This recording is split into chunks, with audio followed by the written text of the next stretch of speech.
This is Unaffected.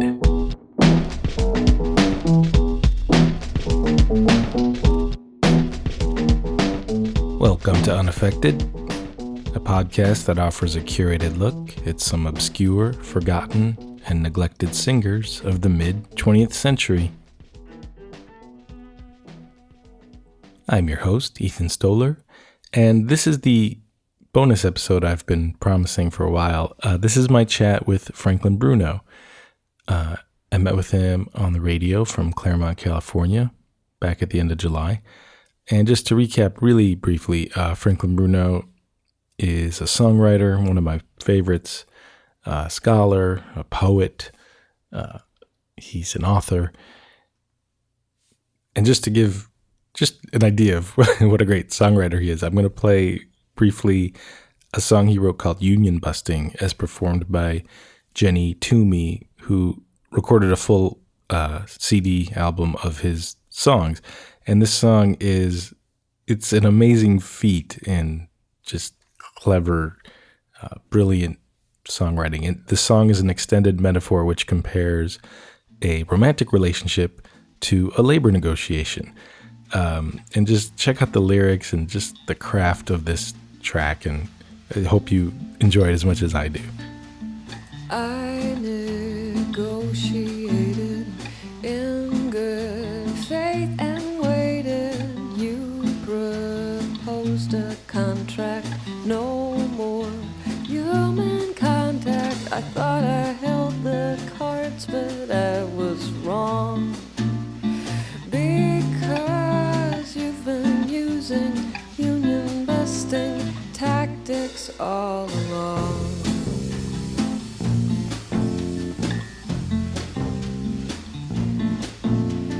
You're too enterprising for collectivizing, deadlocked in our summits while production plummets. My bargaining position seems so strong. You've been using union busting tactics all along.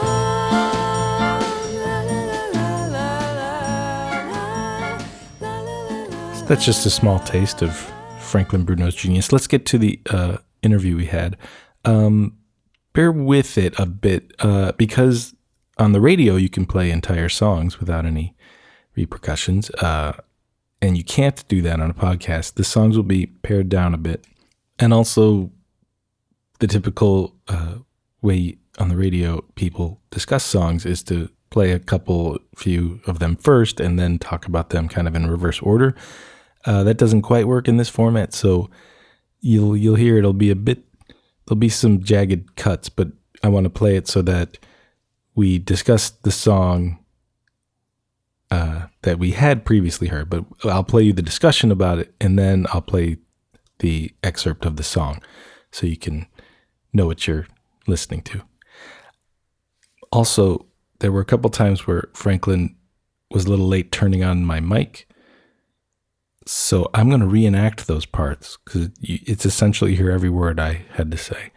So I'll see you at the end, and enjoy the show. Now, I would like to introduce briefly Ethan Stoller. Hi. Hi. Ethan runs founded, executes, conceived and executed a podcast called Unaffected. You've done about 8, 10 at this point? 7. Okay. And I recommend it. It's you can find it at its own site, I believe. Unaffectedpod.com. But also on your usual. I won't even name the corporate entities where you can find it. But each episode is about you keep it succinct, which is another nice thing. 20 minutes, and each week he talks about plays excerpts from, and sometimes entire songs, and talks about songs from his collection of records by lesser known, generally female singers of the 1950s and 1960s. So the first thing, before we get into the specific songs, at what point and how did that become a genre that you started focusing on and then collecting? First, I just have one correction. It's not exclusively about female singers only. Although, so far, I've only profiled female singers. But, any singer of any gender is, eligible. But we'll see if a man breaks that. Oh, okay. I actually had kind of somehow had that assumption, because when I've been record shopping with you, that's what you're buying. No, it's definitely an area that I focus on. Sure. So maybe someday some man will break that glass floor. Well, then how would the period how did the period come to appeal to you? Has it been a long time thing? I mean, I know, like so many of our age, you have a punk and indie rock background among other things, but how did you come back to these styles? Well, a lot of it's influence of my brother Jack.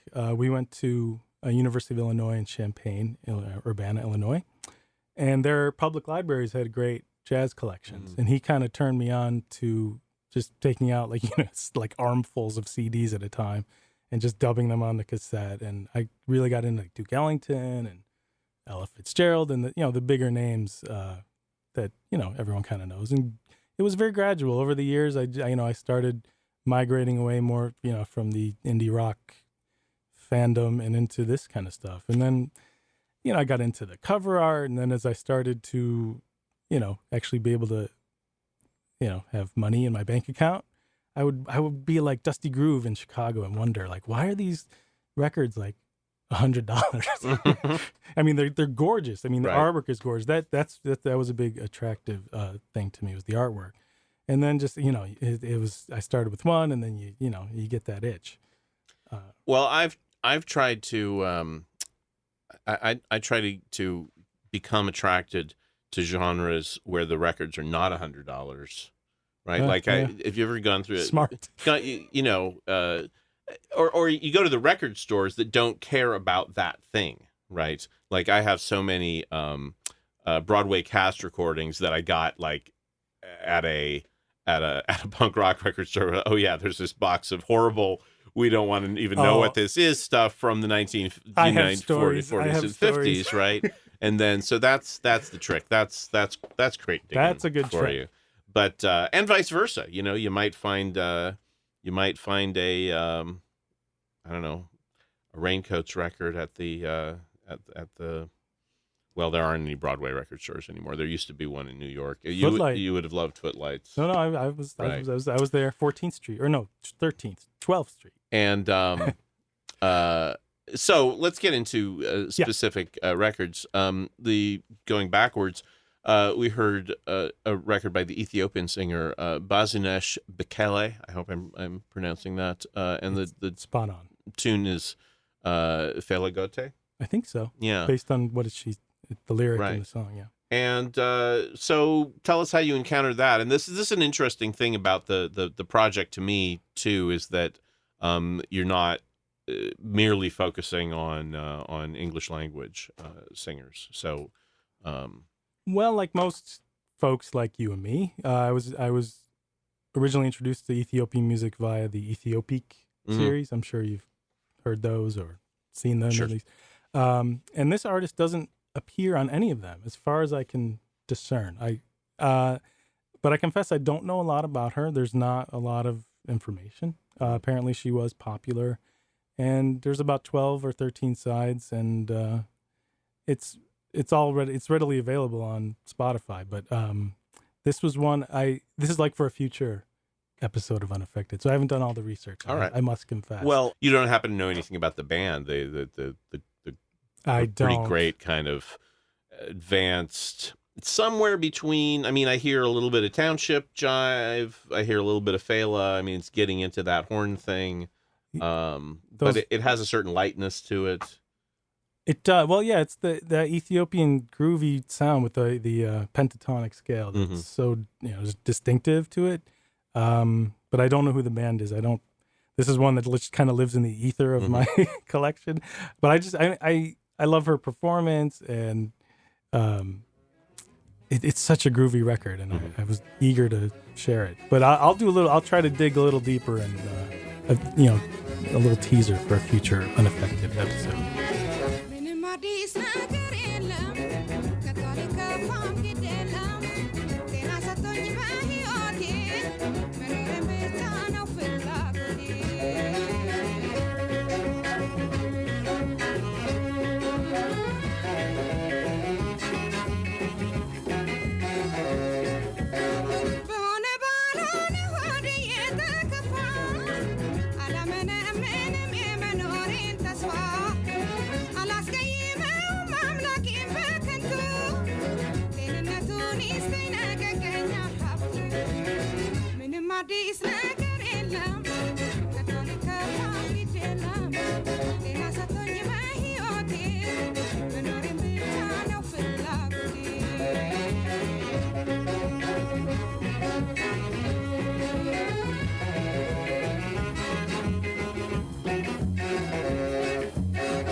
And before that, we heard Mavis Rivers, who is one of the rare artists that you have talked about that I knew about somewhat before. But this, so we heard Chocolate Ice Cream Cone, and as you commented off the air, and as I recognized, it has a quite similar character to Ella Fitzgerald's early records, like A Tisket a Tasket and Chewing Gum, a sort of girlish innocence. Right.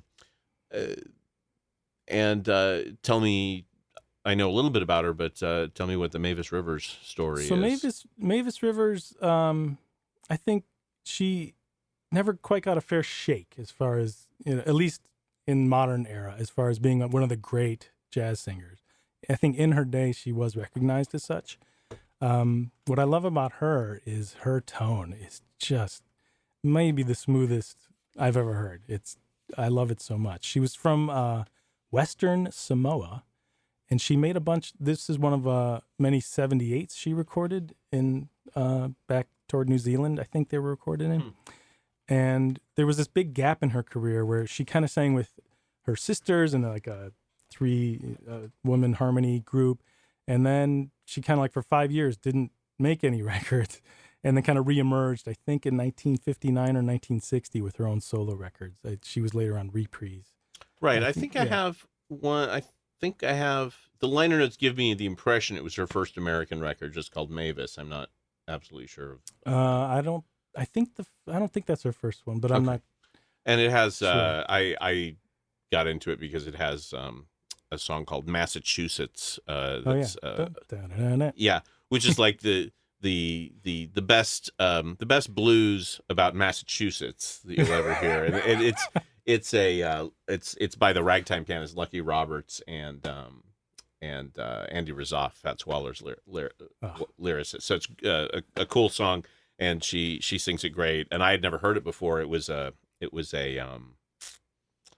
hit for Gene Krupa with Anita O'Day. That's why I know it. But yeah, she's a wonderful singer. I would like to hear more. And did quite a bit. I mean, she had an American career. Did she play clubs and? Yeah, she put out, I think, 5 LPs that were, I think, reasonably popular. You still see them all over, used record stores. But I just feel like she's not in that pantheon of, Sarah Vaughan and Anita O'Day. Right. I wonder. She might belong there. I should look in. I wonder if she's in. There's a couple of big jazz vocal books. There's Will Friedwald's book. I don't think she's in there. Interesting.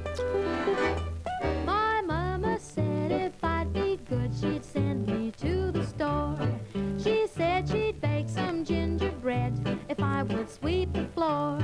She said if I would make the bed and watch the telephone, that she would send me out to get a chocolate ice cream cone. And so I did the thing she said, and then she made some gingerbread, and I went out, just me alone, and got my chocolate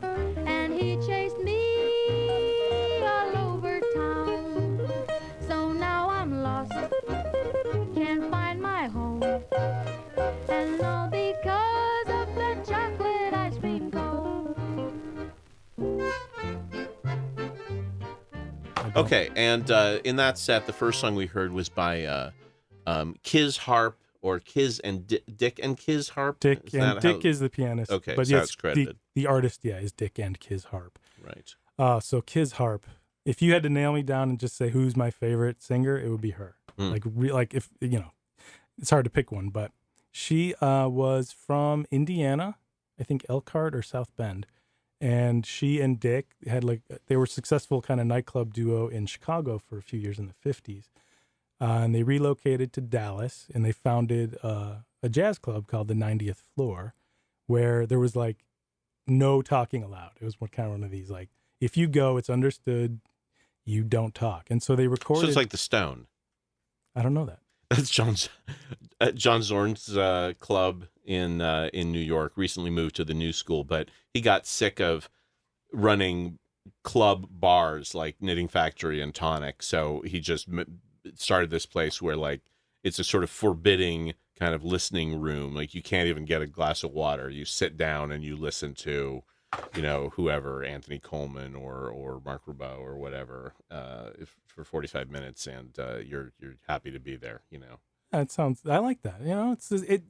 It's nice for the people who are there to hear the music to not have clanking and chattering. But this place was a kind of a cocktail, but you just weren't supposed to talk during the music. No talking. In fact, on the front of the LP on the cover it says "for listeners only," so no dancing either.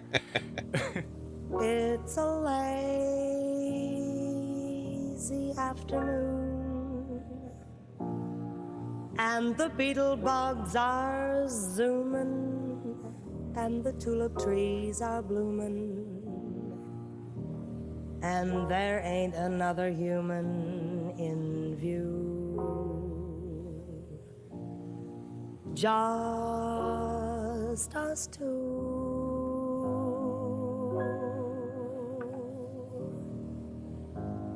It's a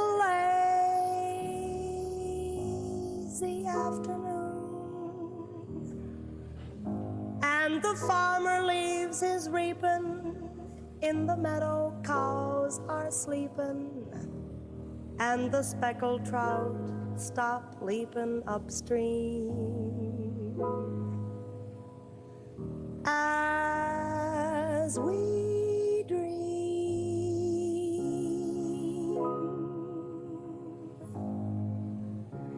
A fat pink cloud hangs over the hill, unfolding like a rose.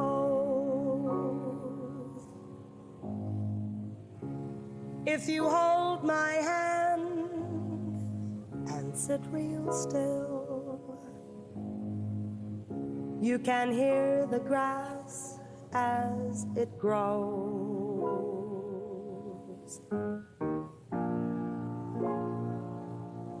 It's a hazy afternoon,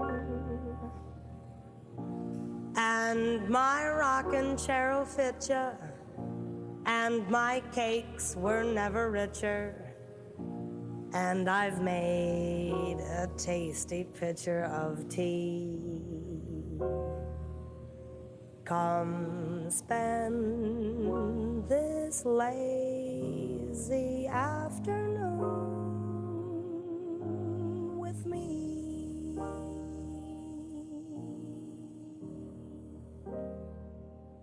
But she's great. I think, her tone is, the very first time I heard her tone, I was a bit off-put by the kind of huskiness, and the vibrato is a little, but because of Kiz Harp, I learned to kind of love vibrato, because I always associated vibrato with affectedness. Like, it's like, Sure. don't, spare me your, but she is just on point, and her intonation is great. But her, what she is, I'm confident better at any other singer, is diction. She does, the first song on that album is Down in the Depths on the 90th Floor, which I'm sure you know. Cole Porter. And the way she pronounced depths, all those consonants, without being affected about it. It's just, I'll play for you maybe later. It just rolls off of her tongue, and it's just gorgeous. And if I were a songwriter, like, she would be the one person I wish would sing one of my songs. Well, this was, that this is why Stephen Merritt called that project, one of his side projects, the Sixths. Right. Right. Hyacinths and thistles. And called the record, and both of the records have titles with those diphthongs. Wasps' and nests, that Wasp's Nests, that was his, I feel like I'm committing an FCC violation, even being that sibilant into the microphone here. And the point was to kind of mess with the guest singers, right, by giving them vowels that like were not suited to their voices. I did not know that. Yeah, I mean, I'm a was huge, his. Stephen Merritt fan. He's almost as good as you at songwriting. Oh, did we tape that? That concludes part 1 of my chat with Franklin Bruno. Part 2 coming down the pike in 1 minute. Thanks for listening. See you next time. This has been an Ambivert Media production.